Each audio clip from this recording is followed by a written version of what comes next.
Pues muchas gracias, Nico y Fran. Este, la verdad me dio mucho gusto cuando Martina me dijo, oye, Fran está haciendo esto, a ver si te puedo entrevistar. Así que, buena onda, me da gusto. Pues les platico un poco, yo he estado metido un poco en todo tipo de cosas. Eh, yo estudié arquitectura, nací en México, en Ciudad de México, estudié aquí, después me fui un año fuera de internado y regresé. eh, y como que en la prepa me empezó a llamar muchísimo la atención todo el tema de deportes de naturaleza y aventura. La prepa como que, como todos, yo jugaba fútbol y estaba ahí con los cuates y demás, y eventualmente me empezó a llamar este tema de la aventura cuando realmente todavía no estaba como de moda, como ahorita, y, y me fui metiendo poco a poco a la escalada en roca y después hice algo de alpinismo y después tuve la oportunidad de ir a un río, a un rafting, y, y el maestro que me llevó pues era un maestro de arquitectura, que era de los pocos, o yo creo que el primer kayakista en México. Pero esto era rafting, o sea, solo kayak, no. O sea, cuando fuimos al rafting en una balsa, Ok, ok. pero este cuate que se llamaba Eduardo Beristain, que acaba de morir, por cierto, él iba en su kayak con otro amigo. Y dije, uff, esto me encanta y como que le empecé a jalar el hilo a eso durísimo y me metí a fondo. Eh, Entrené duro, estudié mucho y pues me empecé a meter a muchísimos ríos, a explorar ríos, que es es como una arista de la aventura a veces poco explorada. O sea, que poca gente lo hace, es un nicho bien chiquito, pero increíble. Es una comunidad. Yo digo que es un poco como la comunidad del surf, así como buena onda, gente, pero mucho más chiquita, ¿A qué edad fue mucho esto? más nicho. Mira, yo empecé a remar como a los 20, no tan chavo. ¿Y son los kayaks como que tienes, estás como pegado aquí o no? Los que Sí, son de una de persona. una persona que vas metido y tienes esta, le llamamos falda, este, y, y pues ahí vas adentro y vas en los rápidos, ¿no? Entonces, empecé a remar como a los 20 y ya para los, no sé, 25, 26 estaba, pero full hasta los dientes remando. Y entonces decidí hacer una empresa de aventura y bueno, pues ahí sale la historia que me llevó hasta donde estoy ahorita. Ok, bueno, pues entonces, para empezar, a mí y a Nico yo creo que nos interesa mucho que tú vienes de una familia empresarial, creo que ya están en cuarta generación, ¿no? Ciento, casi 110 años. Y una empresa en México, de las más importantes de México, que es Infra, que para la gente que no tiene contexto, hacen como todos los gases que necesitan empresas, ¿no? Correcto. O sea, los gases derivados del aire. Separas los gases que están en el aire y pues hay desde para usos medicinales, industriales, de petróleo, muchísimas industrias. Oye, y en México, hace 30 años, me imagino que tú eres de las primeras personas en llegar a decirle a su papá, oye, pues me quiero dedicar un poquito al tema del outdoor. Ujú. O sea, ¿cómo fue eso con tu papá viniendo de una familia empresarial así en México? Y que yo creo que te estaban forjando, no sé, puede ser el caso, a su familia hacia un camino empresarial ya preestablecido desde que nacieron. Fíjate que, curiosamente, mi papá, que es segunda generación, y sus hermanos y primos, en algún momento de la historia de su vida profesional, cuando empezaron a tener hijos, como que se pusieron de acuerdo y dijeron, miren, ya van a ser demasiados de la tercera generación. eh, Mejor apoyémoslos para que cada quien haga su camino en vez de que haya demasiados chefs en la cocina, ¿no? Claro. Todo el mundo sintiéndose jefe. Y entonces, así es como realmente a mí me educaron. O sea, nunca fue como tú eres el elegido Tienes que estar en la empresa y... para nada. Entonces, nunca fue como una ambición mía estar en la empresa. Y por otro lado, pues como que siento que no era tanto mi camino, ¿no? Creo que fui mucho más feliz por el camino que tomé que si me hubiera metido a eso o me hubieran de alguna manera obligado o etiquetado para seguir el camino pues de infra, ¿no? Entonces, la verdad para mí fue buenísimo porque crecí con la empresa. Estoy y más en los últimos años he estado muy, muy involucrado en la empresa a nivel comité ejecutivo y demás. Pero pues me dio oportunidad también de agarrar mi propio camino, ¿no? Y traes otra perspectiva, ¿no? De la que puede tener la empresa. O sea, tú como consejero creo que le aportas una manera de pensar muy diferente a la que pueden tener mucha de la gente en el corporate ladder, puedo decir, ¿no? Pues mira, yo quiero pensar que sí. O sea, yo creo que en los consejos siempre es bien importante tener visiones diferentes, ¿no? De todo, lógicamente de la parte operativa, pero también de la interacción con las personas. Yo estoy convencido que las empresas son personas, ¿no? O sea, es lo que hace grandiosa una empresa, a menos que haya empresas súper de tecnología y demás, en donde hay pocas personas, ¿no? Pocos seres humanos.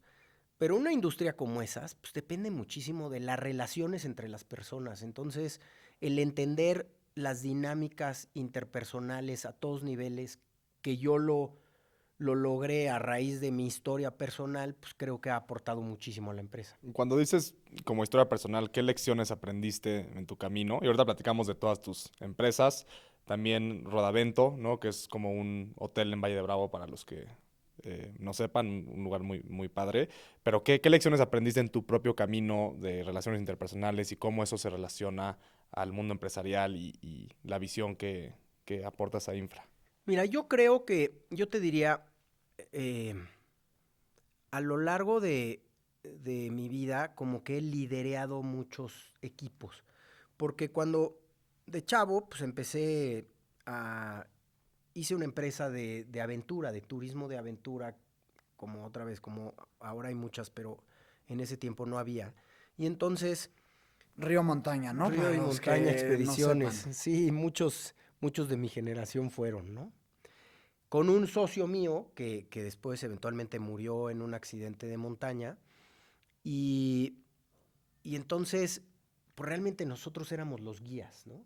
Entonces, cuando tú guías un viaje, no una bajadita en el río y ya, ¿no? Sino realmente organizas una expedición propiamente, pues empiezas a desarrollar muchísimos eh, elementos y muchísimas habilidades de líder, ¿no?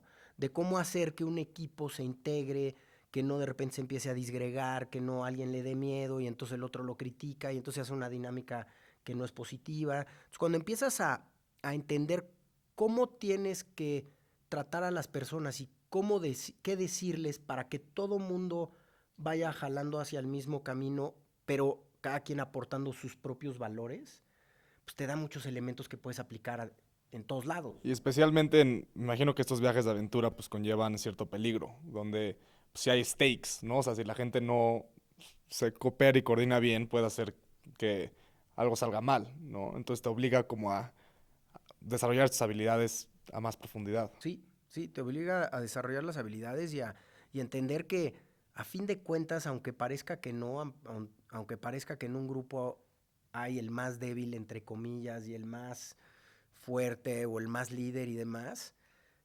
se, cada una de las personas, si tú sabes cómo sacar ese valor, aporta muchísimo, ¿no? Y pues yo lo empecé a hacer y lo hice durante 20 años, ¿no? Todos los días.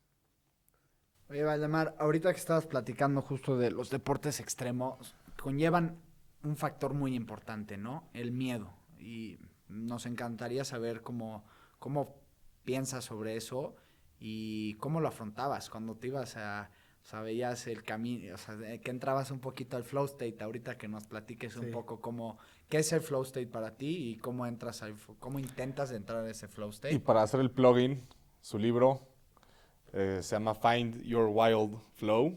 Lo pueden comprar en donde, en Amazon. En Amazon. en Amazon. Ponemos la foto ahí. Sí. Pero, entonces, ¿qué técnicas tienes tú para encontrar ese flow state, que es diferente para cada quien? ¿Cómo lo percibes tú? ¿Y cómo afrontabas el miedo de, esto se ve complicado, ¿no? Mira, primero voy a platicar sobre el miedo. O sea, yo creo que el miedo es... o sea, de alguna manera este estado de miedo te ayuda a estar en un estado súper alerta. Creo que hay una gran diferencia entre el miedo y el pánico. O sea, cuando entras en pánico, ahí sí ya no estás pensando, ¿no? Te bloqueas. Te bloqueas y reaccionas pues, de cualquier manera, muchas veces mal, ¿no? Erróneo. Yo creo que pero también el miedo es súper subjetivo. O sea, yo cuando remaba así a buen nivel, pues no me daban miedo las cosas que alguien dirían, o sea, está pavoroso esto, ¿no? Pero no me daban miedo porque yo sentía que tenía las herramientas para poderlo llevar a cabo. Claro, siempre puede pasar algo, ¿no? Pero yo fui y siempre he sido de la idea de tomar clases y aprender siempre de los demás. O sea, creo que en el momento en el que tú dices, yo ya sé todo y yo ya no tengo más que aprender, empiezas a... Híjole, yo creo que hay solo dos como estados del ser humano. El que está en ascendencia, que es el que está ávido de aprender, y el que ya dijo, ya no quiero aprender y te vas para abajo, ¿no? Sí, no, en realidad el mantenimiento medio que es un mito, ¿no? Porque la entropía te empiezas a Sí. tender al desorden. Entonces, Sí. o estás creciendo o estás... Pero al final del camino, como dices, de la entropía, pues, llegamos al interés compuesto, ¿no? Que puede ser inverso o positivo, de las dos maneras. El 1% better every day, igual si te quedas estancado, pues llegamos a entropy, ¿no? Sí. Entonces, como que el miedo yo lo fui manejando bien. Sí he estado en momentos en donde realmente tienes miedo de no salir, pero como que creo yo que cuando tienes las herramientas y dices, yo con lo que sé puedo salir de esto, pues te da otro nivel. Y eso no significa que yo no tenga miedo. Yo creo que el miedo es súper sano. Es más, el que no tiene miedo se pone en riesgo horriblemente. Y muchos se mueren, la verdad. Lamentablemente yo, de mucha gente que conocí a lo largo de mi vida que estaba metida en deportes de aventura serios, pues sí perdí a varios amigos, ¿no? Cercanos. También siento que sí hay una diferencia entre miedo racional, ¿no? Y miedo irracional. O sea, el que tú dices es muy racional, es decir, esto conlleva riesgos, pero Estoy preparado. he aprendido las habilidades para que sé que en cualquiera de estas situaciones sé cómo handle it, ¿me explico? Sí. Y después está el miedo irracional, que es si hablo en público y la gente no le gusta, tu cuerpo entra a un fight or flight, por poner un ejemplo, y ya vivimos en una época donde el peor caso escenario, si hablas en público y no te va bien, es nada, ya sabes, o sea, te bajas del escenario y... Sí, a lo mejor te echan... Pero no te pasa nada. Pasar, sí, ¿no? pero siento, me gustaría como explorar esta idea contigo, que siento que como que tenemos el sensor del miedo para una época que ya no existe, ¿sabes? Entonces esto limita a mucha gente a hacer muchas cosas, ¿sabes? O sea, si tú sabes que tienes que hablar en público para conseguir X y tu cuerpo te dice, te sudan las manos literalmente como si fuera un predador lo que estás viendo, y en realidad es algo que lleva literalmente cero riesgo, ¿sabes? Nada más tu cabeza no puede como diferenciar eso. Entonces sientes que medio que va por ahí de saber cuándo tener miedo racional, bien pensado, medir los riesgos, pero también cuándo saber que no siempre hacerle caso a tu cabeza y a tu como instinto. O sea, yo creo que también hay que tratar de empujar esa barrera, ¿no? Porque Claro. si te quedas en esta comfort zone, pues no creces. O sea, yo sí creo que hay que empujarle, pero hay que empujarle sabiendo que tienes las herramientas para hacerlo, ¿no? Eso no quita el miedo, pero sí creo que, hijo, somos capaces de hacer tanto más de lo que pensamos que somos capaces, ¿no? Y cuando te empujas te das cuenta que sí, y que es un proceso, ¿no? Nadie sabe sabiendo, todo el mundo empezamos siendo malísimos En todo. y eventualmente nos convertimos en un maestro, ¿no? El que Claro. sigue el camino. Y ese como sentimiento de empujar y ver para atrás y hacer cosas que no puedes hacer antes es algo que te mantiene siempre para adelante. O sea, esa idea que, oye, 1, 2, 3 años después soy mucho mejor de lo que era antes. A mí sí me ha mantenido siempre pues tratando de explorar cosas nuevas y explorar lo uso antes en mi vida, en mi etapa de vida de realmente de explorar la naturaleza, los ríos, las montañas, lo que sea. Y ahora, pues, explorar diferentes cosas, inclusive en los negocios o ahora que escribí mi libro y entonces, por ejemplo, cuando escribí mi libro, me he empezado a dar clases de movimiento físico, ¿no? Con esta teoría que tengo de movimiento. Y pues yo antes, es algo que me da miedo, pararme enfrente de 20 personas y dar una clase de lo que supuestamente tú sabes, ¿no? Y te da lo que ya hablábamos ayer, este síndrome de impostor de decir, ¿y yo quién soy para estarle diciendo cómo hacer ejercicio a estas personas, ¿no? Pero una vez que vas rompiendo ese miedo, pues vas creciendo y creciendo y creciendo. Y ahora me siento súper cómodo. Es más, me gusta mucho. Oye, y entonces, pero a ver, me quedé un poquito con la duda. Cuando estabas en Río y Montaña, Sí. te ibas a expediciones tú solo con tu socio para, yo creo que me imagino, para encontrar caminos o por dónde le iban a dar. ¿Cómo era tu proceso para prepararte, sobre todo en los ríos? Uh-huh. O sea, es un poquito como en la esquiada que visualizas una línea o ¿cómo era el proceso para prepararte para ese challenge? La exploración de ríos es bien padre porque primero cuando estábamos nosotros no había Google Earth, ¿no? Entonces lo veíamos en planos del INEGI, que eran estos planos topográficos en donde ahí ibas realmente entendiendo las curvas de nivel que te daban la pendiente en las barrancas y más o menos podías inferir qué tan difícil podía estar un río. Difícil porque lógicamente entre más inclinación tiene el río si X distancia, pues más cascadas o rápidos muy difíciles hay. Entonces, pues ese proceso era venirnos a mi casa. Mi esposa Edith siempre pues, nos ponía ahí botanitas y nos quedábamos 4 horas con planos, rayando y tomando notas y aquí vamos a entrar, aquí vamos a salir, cuál es este pueblo. ¿Y hacían scouting o algo? O sea, ¿veían el río antes de ir o...? Pues normalmente no, ¿eh? O sea, era... Logré hacer ahí algún scouting en una avioneta en algún momento, cosas de esas, pero bueno, no había drones, ahorita Sí. también es una maravilla los drones. Es más, los drones han tomado una relevancia en el tema de la aventura muy cañón.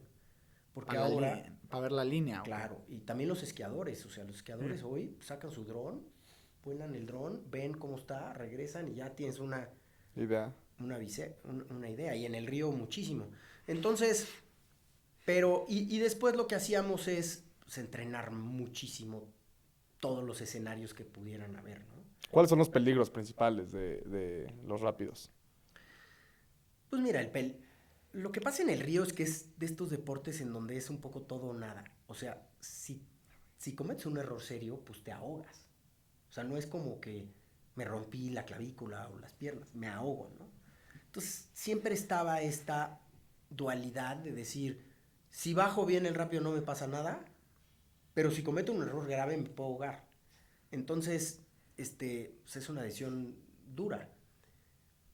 Pero pues te va dando confianza, te vas sintiendo mucho más cómodo cada vez y empiezas a explorar. Y digo, llevábamos en los kayaks, que son kayaks rígidos, a ir equipo de dormir y todo el rollo, y pues nos echábamos, no sé, ríos de 2, 3 noches.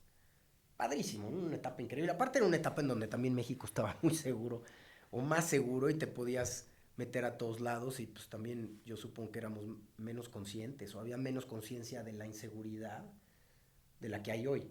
Hoy yo no estoy seguro si me metería a donde me metí cuando estaba chavo, ¿no? Claro. Sí. Y ese negocio se expandió no solo, me imagino que había, o sea, muchos tipos de aventuras, ¿no? Porque los rápidos, muy poca gente en el mundo Sí. lo hace y tus amigos y así la gente tus clientes, me imagino querían hacer un hike nada más, ¿no? Muchas veces. Pues mira, realmente teníamos, por eso se llamaba Río y Montaña la empresa, porque hacíamos viajes de descenso de ríos en rafting, o sea, más comercial. A veces hacíamos expediciones más en forma de varios días, que eran increíbles. Por ejemplo, bajamos el río Sumacinta, que es el que divide Guatemala y Chiapas, que es una belleza, ¿no? Ese es de 5 o 6 días en el río. Pero, y después la parte de montaña, en donde hacíamos los volcanes de México y muchas caminatas, hikes en diferentes partes, ¿no? En Oaxaca, en las Barrancas del Cobre, en la Sierra Tarahumara, en Chihuahua. Entonces, como que nos metíamos a explorar y armábamos estos viajitos muy padres, muy curados para gente que, pues, que quería entrarle, ¿no? Que en ese tiempo, te digo, pues la verdad era, o sea, nuestro mercado era chiquitito. Sí. Se iba de boca en boca totalmente. Oye, Pero Valdemar, fue exitoso. y ahorita que platicabas que fallece tu socio Poncho, ¿cómo fallece y cómo fue esa experiencia para ti? Pues mira, él era más alpinista que yo. O sea, yo era como más especialista en río y él más en la montaña. Él había hecho el Everest antes de que hubiera empresas O también. sea, Ni de los nada. primeros Sí. mexicanos en su Fue el vida. tercer mexicano en una expedición internacional y había hecho muchas cosas interesantes. Y entonces, en algún momento, a él se le ocurre hacer una montaña súper, súper difícil en el norte de la India y Pakistán, muy poco conocida, que se llama Changabang. Y, y entonces, pues realmente nosotros hacíamos casi todos los viajes juntos. Me dice, vamos. Y le dije, híjole, yo no creo que estoy preparado. Y aparte, mi hija Martina estaba chiquita, estaban haciendo Mateo, mi hijo. O sea, yo estaba como en esta etapa de vida en donde estaba siendo papá, estábamos iniciando Rodavento, abriendo Rodavento justo. Y Con dije, él de socio. sí, ¿A qué edad fue esto? fue hace 18 años. 18 años. Que tenían como 33. 30 saltos, sí. Ok. Entonces, pues él dice, bueno, pues yo sí voy. Y, y se organiza con otro alpinista mexicano que se llama Andrés Delgado y empiezan a entrenar durísimo, pero durísimo. Se van. ¿Dónde entrenas aquí en México eso? No puedes, ¿no? Aquí en México entrenas físicamente y no es malo entrenar aquí porque por los volcanes son muy altos. Entonces, son relativamente fáciles y altos, ¿no? Entonces eso te da acceso a estar en altitud. Peso extra y Sí, sube rápido, te puedes quedar arriba a dormir para agarrar aclimatación, en fin. Pero la parte técnica se fueron a Francia, estuvieron en Chamonix y ahí estuvieron en invierno haciendo rutas muy, muy técnicas. Y ya después regresaron y se fueron, ¿no? Entonces, iban ellos dos nada más y 3 porteadores que les ayudaron a cargar su equipo. O sea, no existían guías ni... Es que para esa montaña Ellos eran no los guías. no hay guías, Sí. sí, o sea, sí, tú eres el guía. Okay. Nadie te va a llevar comercialmente, ¿no?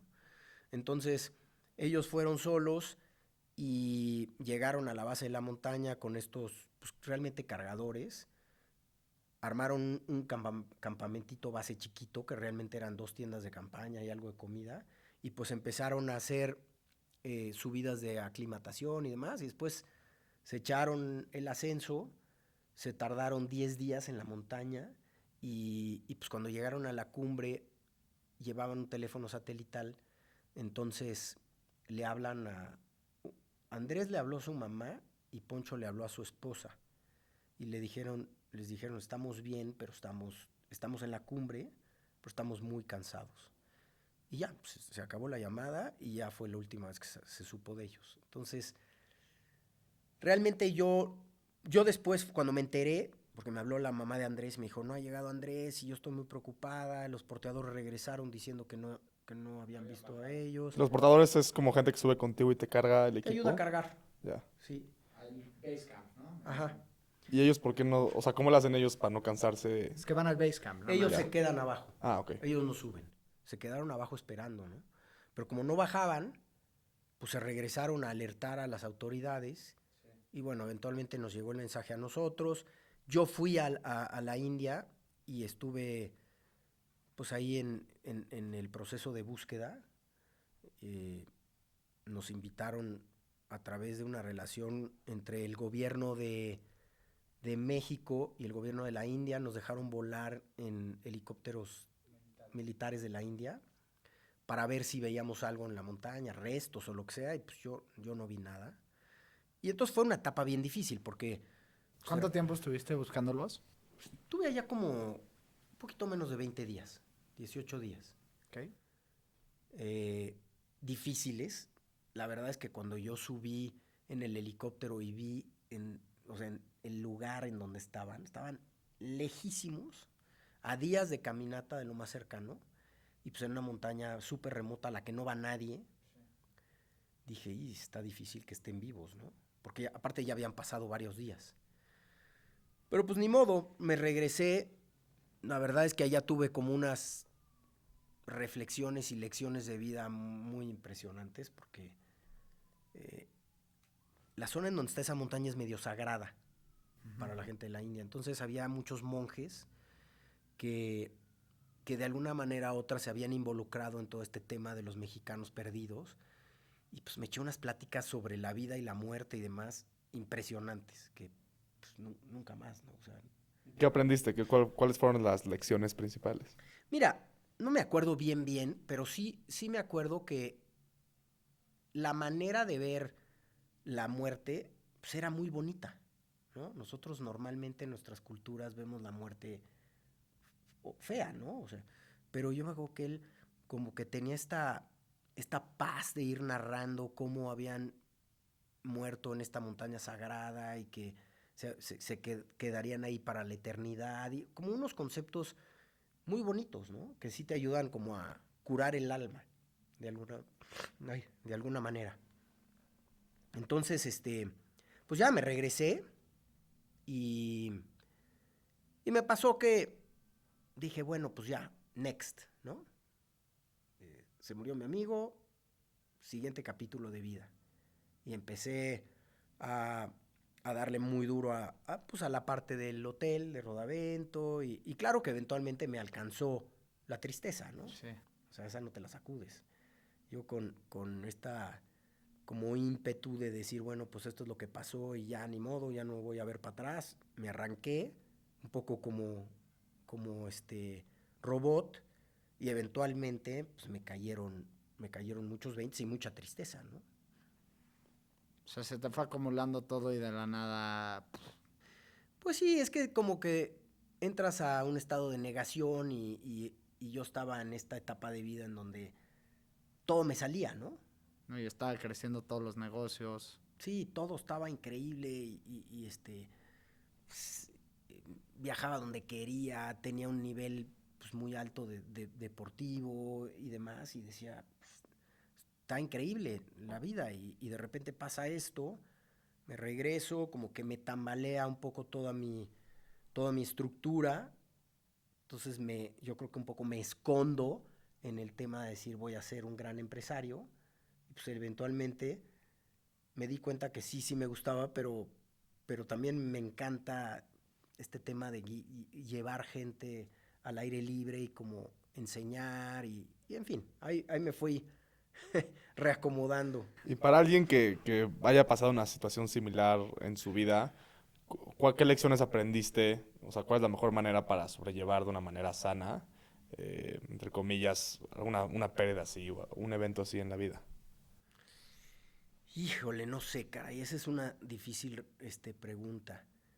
Yo lo que creo es que primero hay que celebrar el tiempo que estamos con alguien, ¿no? O sea, realmente celebrarlo porque después puedes pasar mucho tiempo con alguien muy superficial.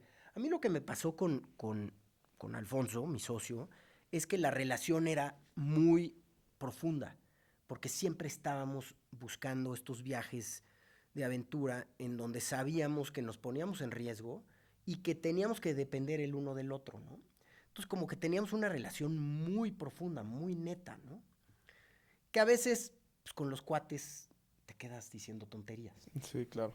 la verdad. Entonces es bien padre cuando trascienden esas amistades a cosas mucho más profundas, ¿no? ¿Crees que para eso, o sea, para lograr un tipo de relación así, necesitas un proyecto en común o algo en conjunto, porque sí veo que el default de las relaciones de muchas personas es eso, ¿no? O sea, lo superficial y pláticas que, pues, un desperdicio de tiempo un poco, ¿no? Pero hay veces que sí, o sea, son mucho más profundas. ¿Crees que para que pase eso necesitas un proyecto en conjunto? Porque de lo que entiendo, su relación se hizo mucho más fuerte por tener estos proyectos y saber que tienen que depender del uno del otro. Yo creo que la clave es que te tienes que poner en posiciones en donde estés vulnerable, ¿no? En conjunto. Sí, o tú o los dos y demás. Y entonces, porque es ahí donde sacas la verdad. Porque si no, siempre tienes todos tenemos como caparazón de protección, que es tu, ¿no? Y si no lo rompes, pues nunca estás vulnerable, siempre estás en tu zona de confort.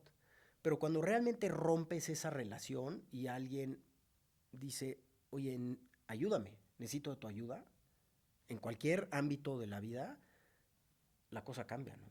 Porque ahí cuando pides ayuda es porque estás vulnerable. Normalmente pues, tratamos de no, yo puedo solo, y todo esto son estas barreras que nos ponemos.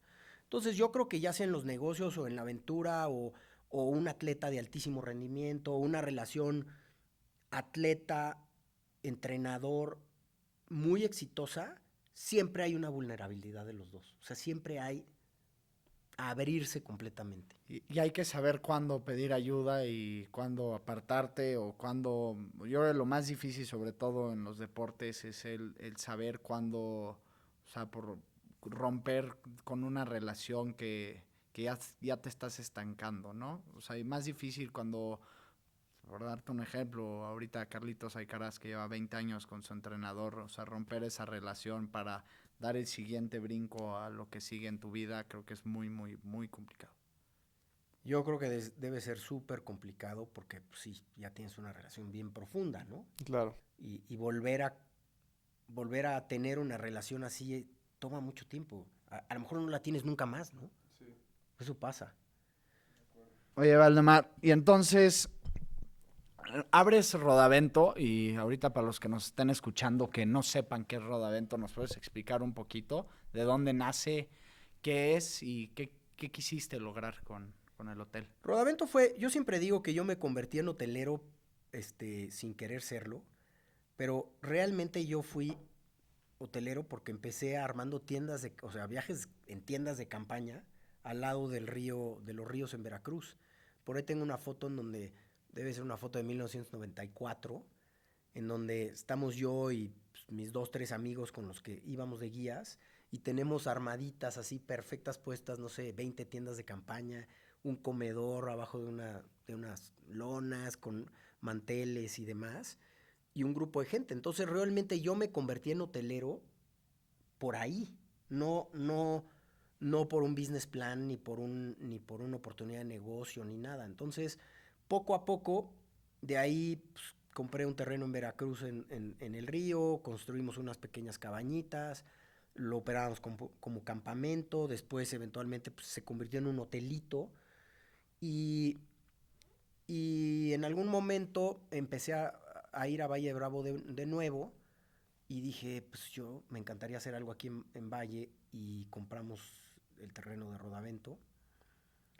Y yo lo que quería hacer es una experiencia como de, inclusive estética, o sea, de arquitectura, como que recordara un campamento. Ahí nace otra vez como Sí, lo que estudiaste, ¿no? sí. ¿Ya lo habías olvidado? O... Ya lo había olvidado y de repente dije, pues ahora sí puedo usar la arquitectura para donde quiero ir.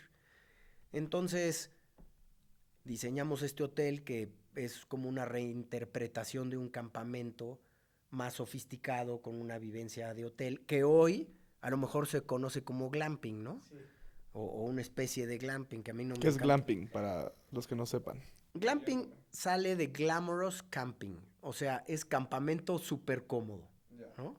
Entonces es una palabra que no existía, pero como que acerca o le da la oportunidad a alguien que no quiere dormir en el piso y no tiene esa alma como de aventurero, pero sí sentirse que está con esta experiencia de campamento, de naturaleza y eso. Entonces de ahí sale el tema glamping, que cada vez se ha vuelto más sofisticado y ya las tiendas de campaña, por decirles de una manera, modernas, caras, high-end que hay en los campamentos en África, pon tú, pues son unas habitaciones increíbles, lujosísimas, ¿no? Entonces yo poco a poco me fui metiendo en la hotelería de esa manera y construí lo que hoy es el Hotel Rodavento. El nombre viene de rodar y viento, que eran los deportes como muy de esa zona, de Valle.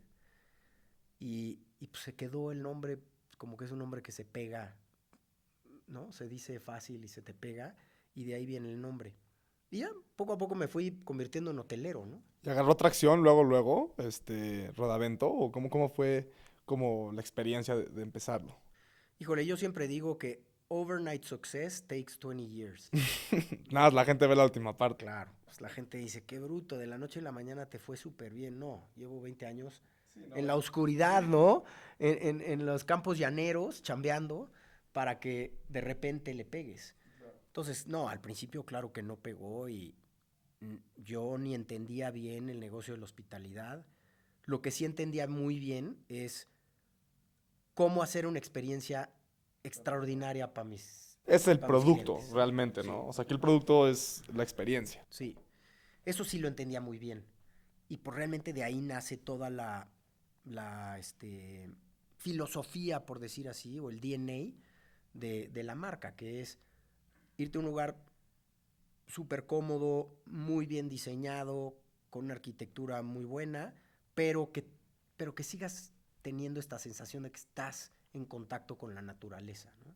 ¿Y Rodavento qué tipo de actividades hay? ¿Es como hotel con actividades o la gente se queda ahí? O sea, ¿cómo funciona la experiencia para la gente que quisiera ir? Es un hotel con habitaciones individuales que tienen techo de lona, como muy sofisticado.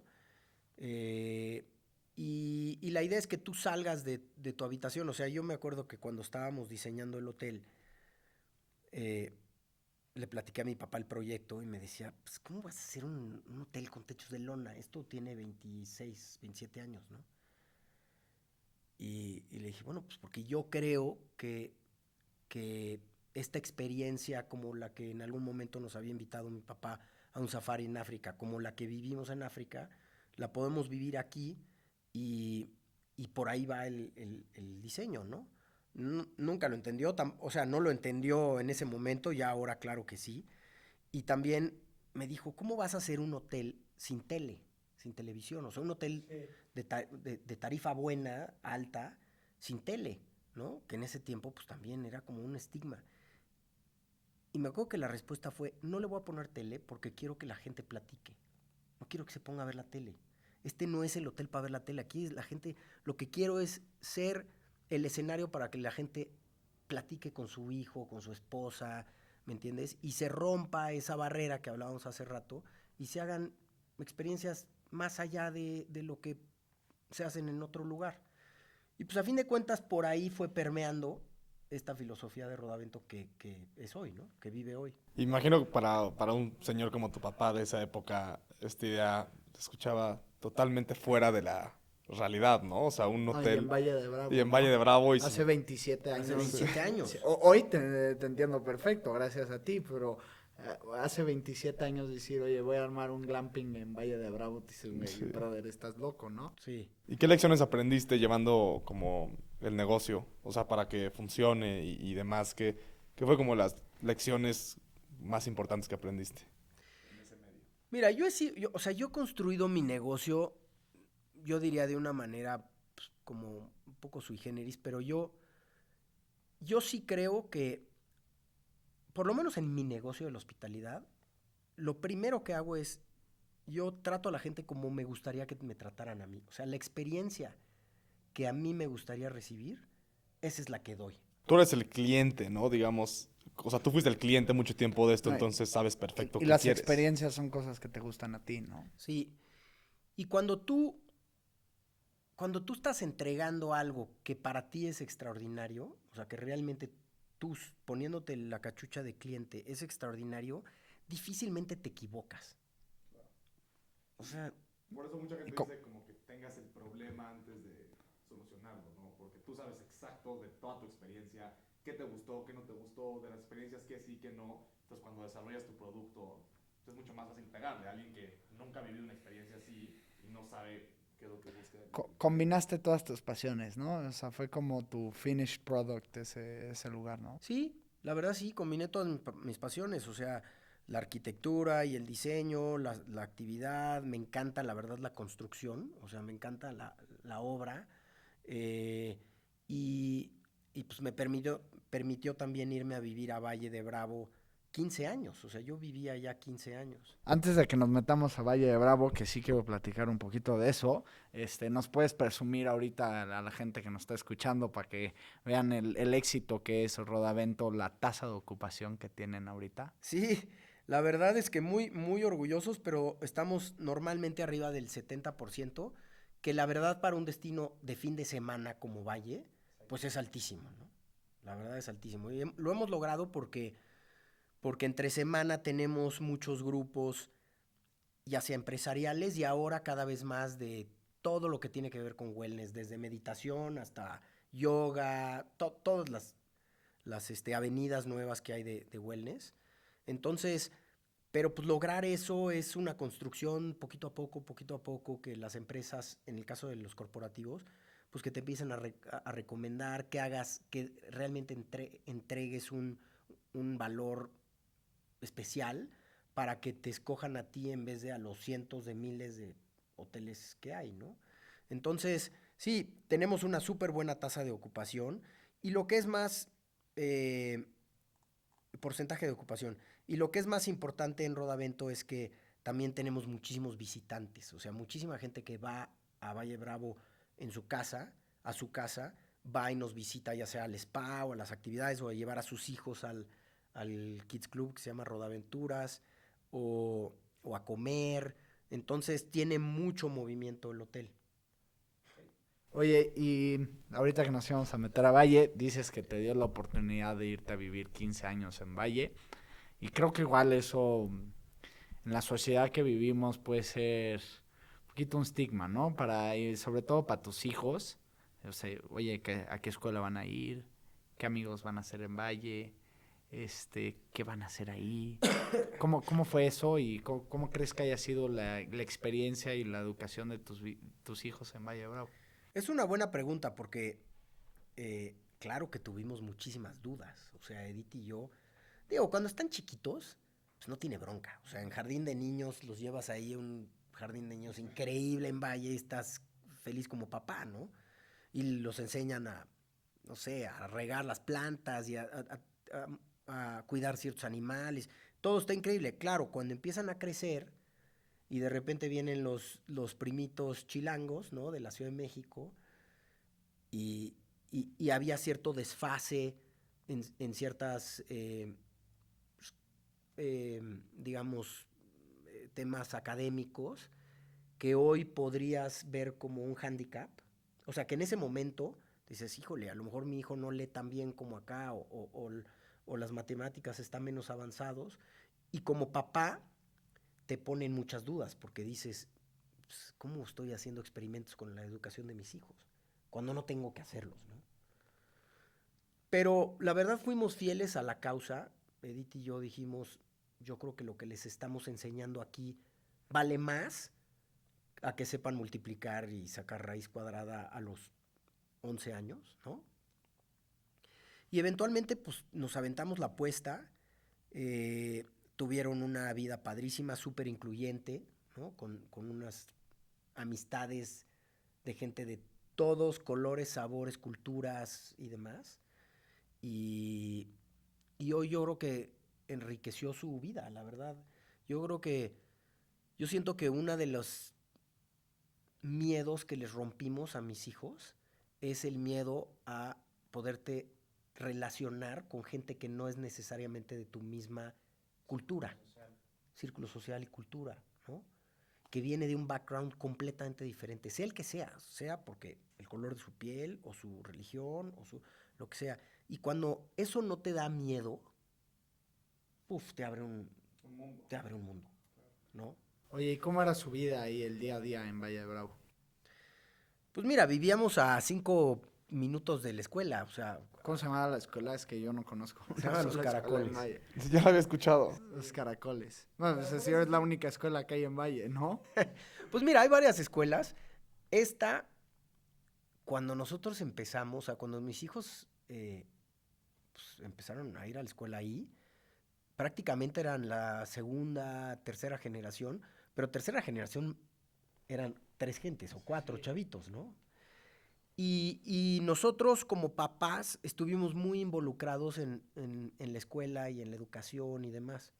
Entonces, pues su vida era, digo, vivíamos, te digo, en un rancho, se iban a la escuela o los llevábamos a la escuela prácticamente a pie. La escuela empezó en un lugar que era un rancho y las clases eran unas caballerizas, ¿no? Remodeladas. Eventualmente, pues ya cada año mejorando y mejorando. Y ahorita, la verdad, está muy bien puesta. Pero, pero lo que sí tenía, por ejemplo, eran unos maestros muy buenos. Porque Los Caracoles es una filosofía educativa que se llama Waldorf, que es una corriente que viene de Austria a fines de la Segunda Guerra Mundial y está muy enfocada a que los chavos aprendan, pues se dice fácil jugando, a lo mejor no es la palabra correcta, pero de manera explorando y mucho más experiencial a que aprendes de los libros de memoria, ¿no? Y pero los ritmos son distintos, o sea, aprenden a leer a una edad que es diferente a la academia clásica. Y entonces de repente tú como papá dices, no sé si estoy haciendo lo correcto, eventualmente se empatan y yo creo que les dimos unas herramientas padrísimas. Claro, siempre como todo, hay pros y contras, ¿no? Pero muy contentos, la verdad. Y salían de la escuela y ¿qué hacían? Pues o se iban bueno, Martina a montar, mi hija, ¿no? Que monta a caballo. Y mis hijos a la bici, a clases de karate, cosas de esas. Eventualmente mis 2 hijos se metieron muy formalmente al wakeboard competitivo y pues entrenaban prácticamente todas las tardes, eh, pero siempre afuera, o sea, siempre haciendo ejercicio y corriendo afuera. Claro, después haces bien el cálculo de los trade-offs y, o sea, quitando como leer, escribir, hablar bien y mates que sí son fundamentales, pues ¿qué les da más en su vida? Pues estar tanto ejercicio, ¿no? Que son hábitos que Te a muy duran la largo vida. plazo se van a quedar, tanta como exposición a diferentes culturas o las otras cosas de una escuela tradicional y pues puede haber un muy buen argumento, depende para qué estés optimizando, de que todas esas experiencias le van a dar una vida mucho más rica, ¿no? En También muchos viví en el sentidos. outdoor, ¿no? Más Sí. de donde viene tu background, o sea, es un poquito pues, lo que haces tú. Oye, Sí. ahorita que estás platicando del wakeboard, me acordé que ahorita estoy viendo tu libro de dónde viene el Wild Flow.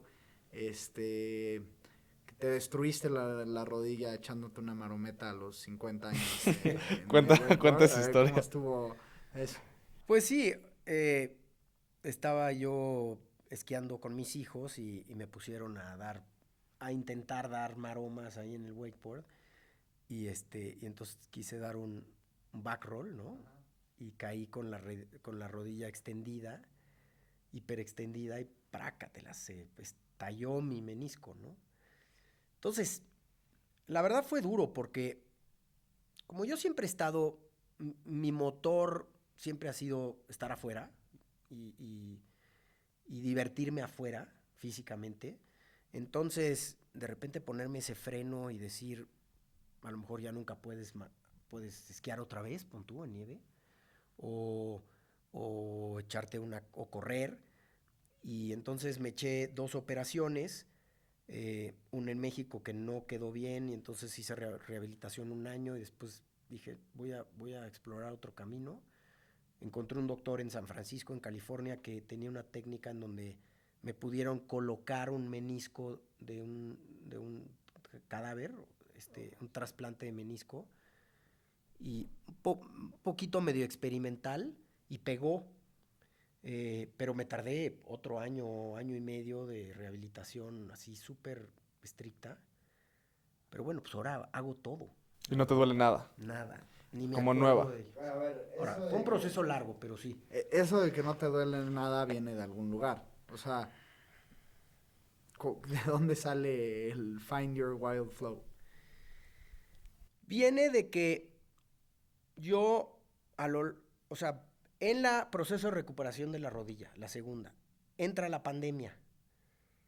Y pues en el tiempo de la pandemia todo el mundo como que, Contra hobbies nuevos, ¿no? sí, y también como que te cuestionaste cosas, ¿no? Claro. Todo el mundo nos cuestionamos algo.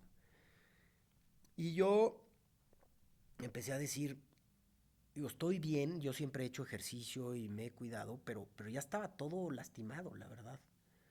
Me dolía todo. Entonces dije, algo estoy haciendo mal y estoy entrenando mal, estoy como entrenando lo que yo le decía de afuera hacia adentro, como por lograr la meta, sea la que sea, el número de repeticiones o los tiempos o lo que sea, en vez de desde un ángulo de decir, ¿cómo hago para que mi cuerpo esté más sano, más fuerte y más móvil, para que yo pueda hacer lo que quiera el resto de mi vida? Y ese como cambio de approach hacia el moverte y mantenerte fuerte, pues me empezó a llevar a esta filosofía, bueno, a una metodología que yo empecé a desarrollar para mí mismo, que tiene mucho que ver con ciertos movimientos de artes marciales pues, que aprendí a raíz de irme a unos cursos y de chavo también hice algo de artes marciales, de lo que yo sabía de cómo enfocar tu mente cuando estuve remando de alto nivel y demás. Eh, y después pues de leer y escuchar cientos de podcasts sobre endurance, ¿no? Resistencia, movilidad, alimentación, y fui como orquestando para mí mismo una metodología que me empezó a cambiar impresionante. ¿Y cuáles son como los principios de esta metodología? Mira, yo creo que la filosofía que a mí me movió es yo quiero mantener mi cuerpo para que se convierta en el vehículo para que yo pueda hacer lo que quiera el resto de mi vida y no en el obstáculo. Y lo que sucede, ustedes están chavos, pero eventualmente cuando empiezas a llegar a una edad en donde el cuerpo pues no rinde, empiezas a echar panza, empiezas a ser un poco más flojo, te recuperas mucho más lento, hacer músculo cuesta mucho trabajo.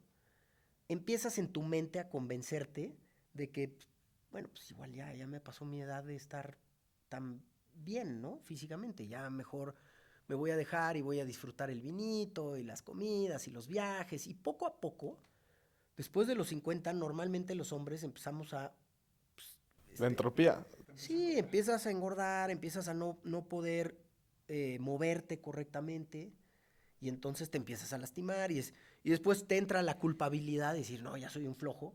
Entonces te pones una meta dificilísima. Te digo, a mi edad, normalmente, voy a correr un maratón, ¿no? Eso es lo que todo el mundo dice. Te pones a entrenar durísimo para el maratón, igual lo corres, termina el maratón, seguramente te traes un dolor en un tobillo o lo que sea.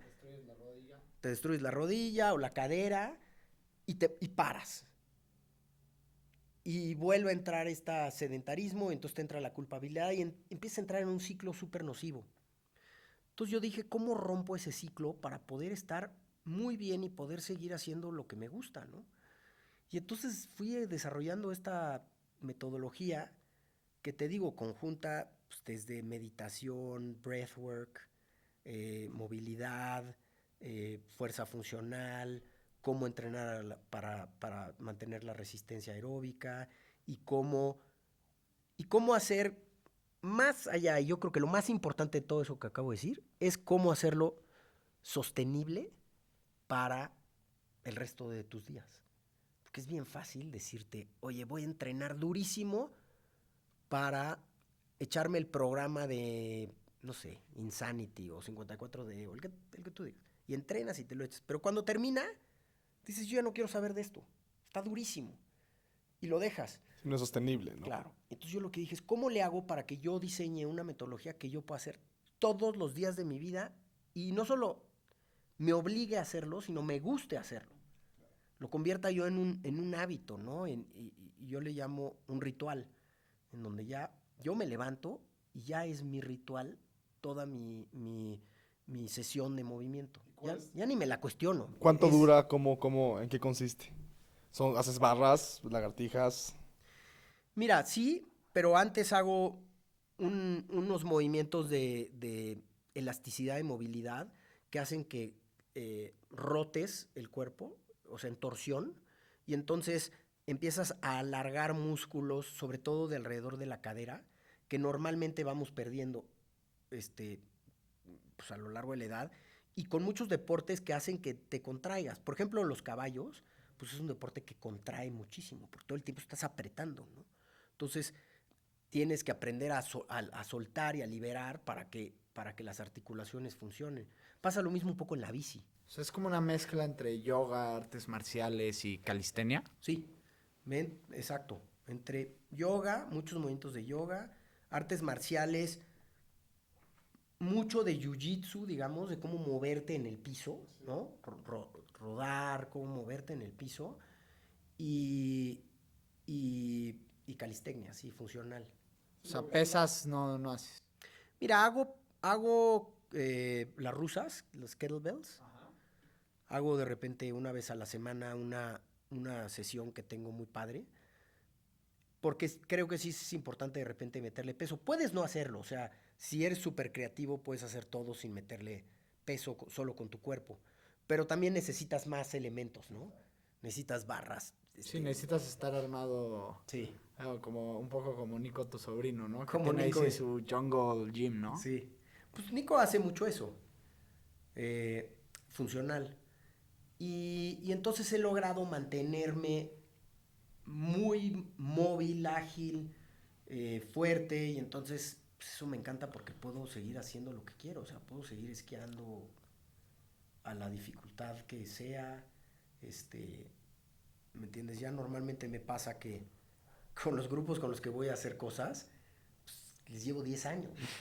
Es más, el último grupo que fui a esquiar, al Heliski, eran todos chavos, me acaban diciendo el tío Valdemar. Y para los que están escuchando en audio, Valdemar tiene cuerpo como de un cuate fit de 26 años, Sí. ¿no? O sea, totalmente, totalmente fit para los que escuchen. Solo que le das muchas vueltas a un cuate de 22 que no entrena mucho, ¿no? En cualquier como endurance test. Pues sí, digo, yo creo que sí. Claro, poco a poco. Dile, debería de. ¿no? Debería de, sí. Y cada vez me cuesta más trabajo, no creas. Pero bueno, yo sí creo que se vuelve parte de ti. O sea, yo ya a veces me cuestiono, convertí mi sesión de la mañana en un hábito, ya inclusive es más que un hábito. O sea, ya eso es lo que soy. Lo que dices, ¿no? Que es como un ritual, ¿no? Que ya no lo ves como un hábito. Sí, ya es un ritual para mí, yo ya soy así. Y cuando empiezas a creerte eso, también tú te le empiezas a transformar. Sí, tu identidad cambia, ¿no? ¿no? ¿Crees que es como también como tu forma de meditar? Yo sí he tratado de meditar de todas las maneras. La verdad me cuesta trabajo, no es algo que me viene fácil. A todos, yo creo. Sí, es muy complicado y el hecho de todos. Pero me he dado cuenta que a veces me estoy esforzando por meditar de la manera clásica, por decir así, que te imaginas a la persona sentada en flor de loto con sus manos, los ojos cerrados y respirando y demás. Y yo me doy cuenta que los beneficios de meditar pues, es lo importante. Y a mí, mi sesión de movimiento de la mañana sí es como meditar. O sea, yo entro en una especie de estado de flow, ¿no? Que hablábamos. No tocamos eso. O sea, ¿qué es el...? Me encantaría, en tu perspectiva, ¿cómo defines el estado de flow? Yo creo que el estado de flow es cuando tú llegas a este momento en el que tu cuerpo actúa y sí, ejecuta y tú no estás pensando. O sea, ya Estás en el presente, ¿no? es total presente, pero inclusive como que borras todo lo que está a tu alrededor y sencillamente actúas. Fluyen los movimientos. Por eso le dicen flow, ¿no? Que fluyen los movimientos. Y A la gente, creo que lo puedes lograr de muchas maneras, ¿no? O sea, ya puede ser estudiando, leyendo, en algún deporte, pero si alguien lo ha experimentado, creo que sabe de lo que estamos hablando. Es ese momento que parece que tu cuerpo actúa solo. Sí, y como que hasta se detiene todo lo que está a tu alrededor, ¿no? Y realmente solo se mueve lo que tú estás haciendo. Tienes como noción del tiempo, ¿no? Y tú que montas, estoy seguro que en algunas pistas Un que par has de hecho, veces, sí. has dicho, no sé ni qué hice, pero salió todo, ¿no? Pero hasta Realmente estudiando estaba lo he pensando. sentido. Hay veces que desde la nada estuviste 3 horas y sentiste que estuviste 15 minutos, ¿no? Jiu-Jitsu también. Yo hice Jiu-Jitsu 2 años y mucho flow, Claro. ¿no? Porque no sé, siento que también, no sé tú qué opinas, pero tiene algo que ver con el, no siempre, porque también estudiando y así lo puedes tener, pero algo con el riesgo. Hay un momento específico que si hay un porcentaje de riesgo, como que obliga a tu cerebro a decir como, estate presente, no gastes nada de energía, Sí. que no sea, esquiando nieve duro, cualquier deporte de contacto. Seguro los kayaks ha de ser un flow durísimo, ¿no? Donde no puedes pensar en nada más Nada. que no sea, no te mueras, básicamente. No te ahogues. Sí, yo he estudiado bastante el tema de flow. O sea, he leído bastantes libros y me fui hace poco, en noviembre, me fui a un curso diagonal expedición bastante ruda con un inglés que ha estudiado mucho los estados de flow. Su proyecto se llama The Flow Genome Project. Y entonces estudia atletas de alto rendimiento, a músicos, ¿no? Que de repente, clásico guitarrista que está tocando y está transformado, o sea, no, está en otro planeta, ¿no? Eh, y, y entonces, ¿cómo llegar a este estado en donde puedes ejecutar tu mejor actuación? Así, tu mejor actuación está en ese estado. Y también se ha comprobado que cuando entras en este estado, te vuelves mucho más creativo, ¿no? La creatividad florece en comparación cuando estás con ansiedad o preocupado, en donde realmente te vuelves muy poco creativo. Y yo creo que, por ejemplo, a la gente que pelea, a los combat sports, pues también entran en este estado en donde se vuelven creativos y tienes que tener creatividad para ganar. Entonces, yo cuando remaba me acuerdo que tenía todo como un ritual para entrar al estado de flow. Entonces, normalmente cuando tú vas en un río y sabes que hay un rápido fuerte, difícil, te bajas del kayak, te vas caminando y lo ves. Y como que planeas tu línea, ¿no? Y dices, a ver, por acá no me gusta, por acá sí. Si quiero salir a esa zona del río, tengo que entrar así, hacer 3 remadas, después enderezar, caer, regresar. Entonces haces en tu mente un plan de movimientos y yo lo que hacía es visualizarlos muchísimas veces. Cerraba los ojos y me imaginaba exactamente cómo se iba a sentir, cuántas remadas tenía que dar de un lado. Cuando daba esta remada ya sabía que iba a venir la caída. Entonces entraba en este estado. Yo me acuerdo que me metía a mi kayak, me cerraba la falda, el spray deck me echaba un poco de agua en la cara, respiraba y me olvidaba de todo. O sea, entraba en trance y ya, bajaba, ¿no? Entonces, yo creo que cuando entras a esos estados, a mí me parece increíble. Yo creo que es el mejor estado, la mejor experiencia humana, ¿no? Básicamente. No hay más. Yo sí creo que es el mejor feeling que puedes tener Yo en también. cualquier Porque cosa. siento que pierdes como esa voz interna que todos tenemos como humanos, que siempre estás La como duda, hablando la con ti ansiedad, mismo. la angustia. Pero es una voz, me explico. O sea, es como si tuvieras o sea, como que dentro de tu cabeza hay dos personas. Estás tú y después está tu cerebro, tu monkey mind. Y siento que en ese estado es uno de los pocos estados donde se calla, ¿sabes? Donde nada más estás ahí. O sea, no hay más. Bueno, también creo que tú eres una persona sumamente trabajada espiritualmente y tienes esa práctica por la apnea. Ahorita tocamos ese tema, pero me gustaría dejarle una recomendación. O sea, cualquier persona que haga un deporte de alto rendimiento o compita en alto rendimiento es conseguir la ayuda de ya sea un psicólogo deportivo, un coach específico en esto para ayudarte a enfocar tus pensamientos y van de la mano, creo que la actuación con la cabeza. O sea, también tienes que entrenar igual que entrenas físicamente, tienes que entrenar demasiado mentalmente. Sí, yo creo que son herramientas que entre más tienes, más las conoces, pues más puedes usarlas en diferentes momentos. Yo tenía un entrenador que después se volvió un gran amigo de esquiar en nieve.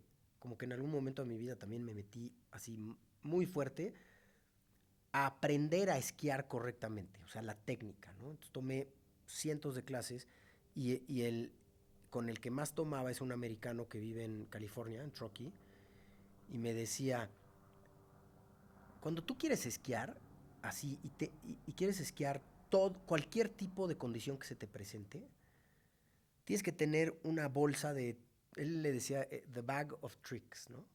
Entonces tienes tu bolsa y para cada condición o situación que se te presente, sacas una herramienta. Para cada condición. Y si tú puedes sacar, tienes el arsenal de herramientas ahí al lado, vas a poder esquiar lo que quieras siempre.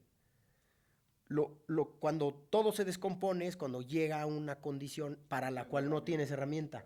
Y entonces ya valió. Sí, porque la gente muy ambiguamente cuando dice un skill, montar, esquiar, nada más dice, ese cuate esquía bien, pero if you break it down, si lo desmenuzas, esquiar bien son 50 diferentes habilidades. Es moguls, es carvear, es brincar. Me imagino que en el caballo no sé nada, Sí. pero es igual. Ahorita que estamos en la esquiada, platícanos un poquito y a la gente que nos está escuchando la experiencia del heli-ski. O sea, alguien que nunca ha experimentado eso, o sea, alguien que está acostumbrado a esquiar en una montaña comercial, ¿qué es el heli-skiing y la experiencia y la diferencia? ¿Por qué te gusta tanto? Pues mira, la primera imagen que a todo mundo se le viene cuando es, oye, esquías en helicóptero es que está el helicóptero volando y tú saltas del helicóptero, ¿no? Eso por supuesto que no es, eso es de película. O sea, el helicóptero aterriza y pues tú te haces bolita, se va y después lo que está espectacular es que te lleva a lugares en donde pues no puedes subir de otra manera, ¿no? Y entonces esquías eh, zonas, bajadas pues que están vírgenes, ¿no? Con la nieve virgen y, y pues con una habilidad de poderte echar una y otra y otra y otra. Entonces es una experiencia increíble. Ahora también hay que decir que es difícil que te toquen condiciones muy buenas todos los días, porque el día que está bueno el cielo y puede volar el helicóptero y está azul, resulta que cayó diferentes nevadas que hicieron que la estabilidad de la nieve no estuviera buena y entonces hay un riesgo de avalancha grande y entonces no puedes esquiar empinado, ¿no? Te tienes que quedar en pendientes poco empinadas. Y así se van, o sea, realmente es una serie de cosas que se tienen que dar para que te toque un día épico, increíble, que cuando te toca, pues ya, no hay más. Es lo más De los fregón que hay. mejores feelings que puedes tener, Sí. ¿no? ¿Y qué es mucho powder o...? Normalmente estás buscando esquiar, sí, nieve, polvo, ¿no? Powder. Porque pues, es difícil que te toque en un lugar de esquiar normal o en un resort una nevada en donde aparte pues nadie la pisa, o sea, estás tú y tus cuates, ¿no? Tienes que ser el primero en subir y correr a Blue Sky para que... Sí, y echar codazos para... Sí, para ser el primero en subir y aunque fuiste el primero en subir ya se echó alguien, ¿no? Pero mira, te voy a decir una cosa, a mí la esquiada en helicóptero me parece increíble, pero me gusta más todavía subir escalando y esquiar. Porque, aunque esquías mucho menos, porque pues realmente esquías una vez, ¿no? Lo que subes lo bajas esquiando. Pero primero, toda la escalada, la ascensión, que puede ser con las pieles de los esquís, que le pones como un skins, le llaman pieles, y con los mismos esquís, pues vas subiendo en zigzag, y cuando se pone muy empinado te los quitas, los pones en la mochila y subes como alpinista, ¿no? Pero tienes mucho más contacto con la montaña y normalmente puedes esquiar cosas mucho más empinadas, que a mí pues, me gusta mucho, ¿no? O sea, en algún momento me metí duro al tema del ski mountaineering. Eh, es bien demandante y también es riesgoso en el sentido de las avalanchas. O sea, tienes que saber mucho para no ponerte en lugares de riesgo, ¿no? Oye, la mejor esquiada de tu vida. Uf, Sí, la mejor. la mejor sí fue un viaje un día de heli ski en helicóptero en el norte de Canadá, en una zona que nos llevaron a un grupo íbamos puros mexicanos, que fueron primeros descensos, o sea, nadie había esquiado eso. Es más, nosotros nombramos las bajadas, o sea, ahora si tú vas a ese lugar en el mapa, hay la bajada de los mexicanos y ya sabes, todas las peladeces que dijimos, son nombres de bajadas, ¿no? Entonces, ese día fue fuera de serie, extraordinario. De esos que dices que quieres que no acabe, ¿no? ¿Y las 8 veces que te echaste estaba igual las condiciones? Sí, sí, sí, ese fue extraordinario. ¿Eso fue con Mike Wiggle o...? No, fue uno que se llama Northern Escape Heli Skiing, que está pues, más hacia la costa, en un lugar que se llama Terrace, en British Columbia, por ahí. Y sí fue extraordinario. Y después también, no esquiando, digo, no en helicóptero, pero sí subiendo, esquié en Islandia, en los fiordos del norte de Islandia, y ahí sí subes escalando y bajas esquiando, y también fuera de serie. Increíble, porque aparte fui en primavera y entonces los días son muy largos. Entonces tú puedes estar esquiando a las 9 de Puedes la esquiar noche. con el sol casi bajando, ¿no? Sí, padrísimo, padrísimo. Sí, he visto fotos de eso. Oye, y otra cosa que la gente no sabe de ti es que puedes durar más de 5 minutos abajo del agua, ¿no? Pues no sé si puedo ahorita, pero sí duré, sí aguanté. Desde chiquitito me ha gustado la apnea. Mi papá fue buzo. eh, uf, Él fue a la UNAM y estudió ingeniería mecánica eléctrica y había un curso de buceo técnico para aprender a soldar abajo del agua. Pues, ¿qué habrá sido? 1960, yo creo, ¿no? Y entonces mi papá lo tomó y se volvió buzo de toda la vida. Entonces yo me acuerdo desde chiquito que íbamos a Cozumel y, y muy expuesto a la buceada y a la arponeada a pulmón, a aguantar la respiración. Entonces de ahí me seguí, este, toda mi vida he arponeado a pulmón y hace, ¿qué será? Como 5 años creo, 5 o 6 años, decidí sacar la última certificación, digamos la certificación más avanzada de apnea. Y entonces tomé un curso y en ese curso hay una prueba que es aguantar la respiración en apnea estática, que se llama, que es nada más metiendo la cabeza bajo el agua en alberca sin moverte. Y pues duré 5 minutos 18 ¿Y te segundos. hiperventilas o cómo entrenas para eso?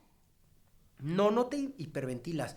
Fíjate que en el buceo en apnea, o sea, cuando estás en el agua, no debes hiperventilarte.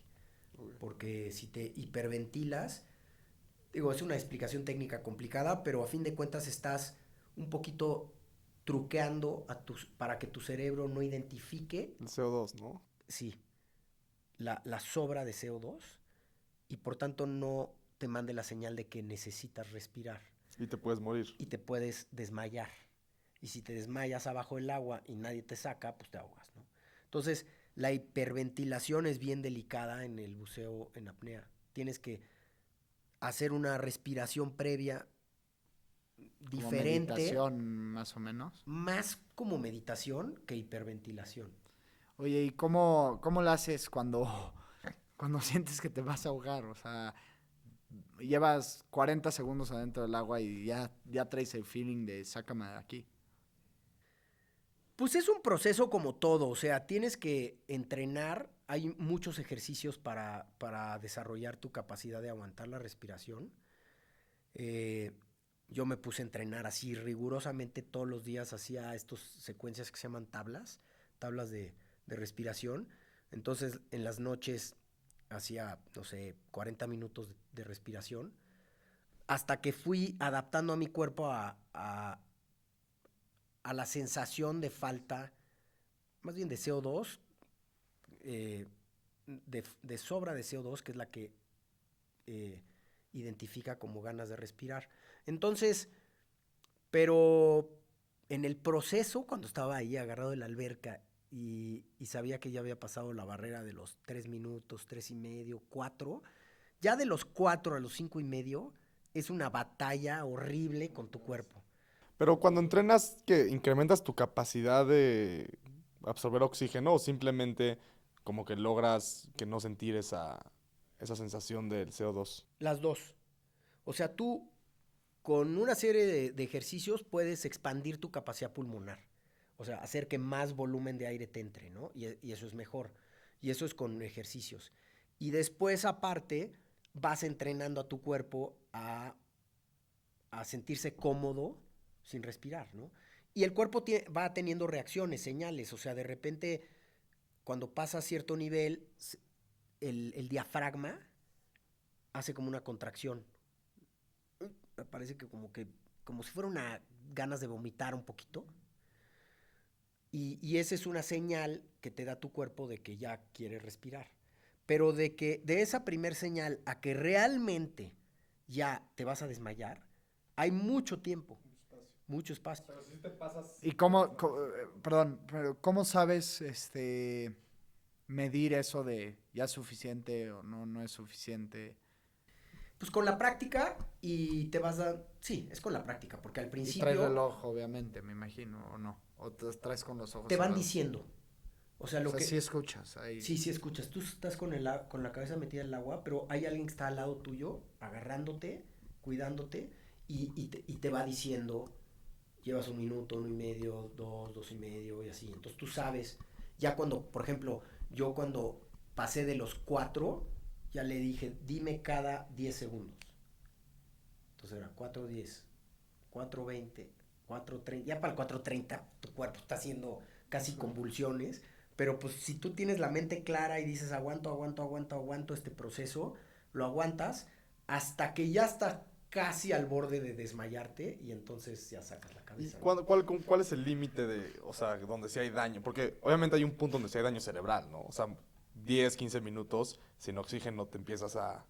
O sea, si algo... O sea, ¿cuál es el punto donde estás como pushando a tu cuerpo, pero no le estás haciendo como daño a largo plazo? ¿Hay como un tiempo o...? Realmente no se ha probado que sea nocivo porque antes de que tengas daño cerebral te desmayas. Ya. O sea, antes de desmayarte, básicamente. Antes de... ¿No has visto los videos? A muchos los sacan, o sea, ya casi muertos. Les quitan el y breathe. ¿Y por qué no pueden respirar eso? Los que bajan muy cañón. O sea, los que bajan muchísimo y que lo sacan, ¿has visto los videos? Sí. Que lo sacan y les empiezan a decir breathe, y como que están como trabados. Sí, porque tu cuerpo hace pues, como que se apaga un poquito, ¿no? Y se apaga precisamente para protegerte. O sea, lo que hace es cerrarse completamente hasta que pasa otro tiempo y ya el cuerpo hace como lo que le llaman el last breath, en donde sí ya hace... Y si estás abajo del agua, pues ya se llena de agua tus pulmones y todo el rollo, ¿no? Entonces, ese periodo de desmayarte es una protección del cuerpo. El chiste es, y esto es bien importante para todos los que están oyendo, lo peor que puedes hacer, pero de veras, de lo más peligroso que existe, es aguantarte la respiración solo en una alberca. Así, todos lo hicimos de chavitos, ¿no? ¿Cuánto aguantas? Ya estás dándole durísimo. Sigues haciendo, ¿no? O sea... Pero es bien peligroso porque si no está alguien viéndote y si te desmayas y si te puedes desmayar, ahí te quedas, ¿no? Y es una tontería y ha pasado mucho. Entonces, para hacer estos ejercicios hay todo un protocolo en donde hay 2 personas al lado de ti que te están agarrando y que en el momento en el que tú o no contestas, porque contestas con un movimiento de los dedos, o sea, a ti te preguntan, ¿estás bien? Y tú contestas, como en el buceo, ¿no? Entonces, en el momento que no contestas o sienten ellos que ya te pudiste haber desmayado, en ese momento te sacan del agua y hay un procedimiento para que vuelvas a respirar. Pero sí es, o sea, yo cuando rompí mi récord, pues estaba ahí el instructor, el asistente del instructor, o sea, estaba muy supervisado. Como debería de ser. Sí. Oye, y ahorita que ya estamos por acabar, A mí, a Nico, nos interesa mucho aprender, nos gusta mucho leer, nos gusta mucho estudiar, sobre todo de temas que nos gustan. Y tú siendo una persona que admiramos mucho y estamos muy contentos de tener aquí, nos gustaría que para nosotros, y igual para la gente que nos esté escuchando, que nos des, ya sean libros, películas, videos, o algo que le quieras dejar a la gente, y a nosotros que estamos escuchando. Va, mira, de libros, a mí también me gusta leer. Yo de los libros que más me han impactado en cuanto a salud, es uno que se llama Breath. Es un libro amarillo, creo. Don't mouth breathe, ¿no? Ese es de Breath, ¿no? Se llama James Nestor, ¿no? de James Nestor. ¿Ya lo leíste? Ya. Ese es un gran libro. Hay otro que para entender desde mi punto de vista cómo generar resistencia física, hay uno que se llama Primal Endurance, que también es un librazo, relativamente sencillo, pero te caen muchos veintes de cosas que haces mal. O sea, hacemos mal. Todo el mundo se esfuerza muchísimo en el deporte y si no lo haces bien, no solo no estás llegando a tu meta, sino te estás lastimando, vas para atrás, ¿no? Ese es un gran libro. ¿Qué otro leí hace poco que me gustó muchísimo? Hay otro que se llama Stealing Fire, que está muy bueno, que es precisamente cómo llegar a estados de flow, de superconciencia, que le llaman. Se llama Jamie Wheal, el autor. ¿Qué otra película? No tiene que ser película, puede ser medio de información. Es que a veces decimos video y película porque Hay gente que no lee. Si el guest no lee, Sí. no lo queremos poner en el spot de que sea como... Pero... Es Primal Movement, ¿no? Primal Endurance. Ese está increíble, es un librazo. Híjole, podcasts, pues hay muchísimos. Yo escucho mucho a Rich Roll, no sé si lo han escuchado. No lo he escuchado. Ese es un buen podcast.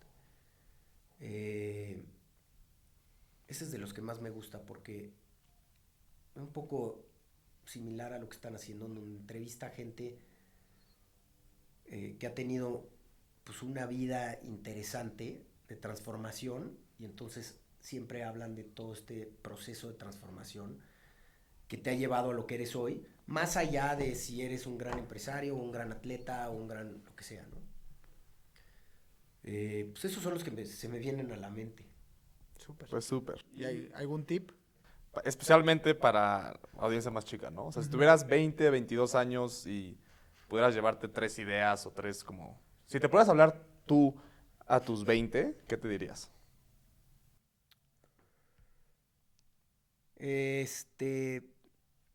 Tal vez diría que en vez de ser tan impulsivo, tal vez hubiera sido un poco más estratégico en el desarrollo de mi parte de negocios.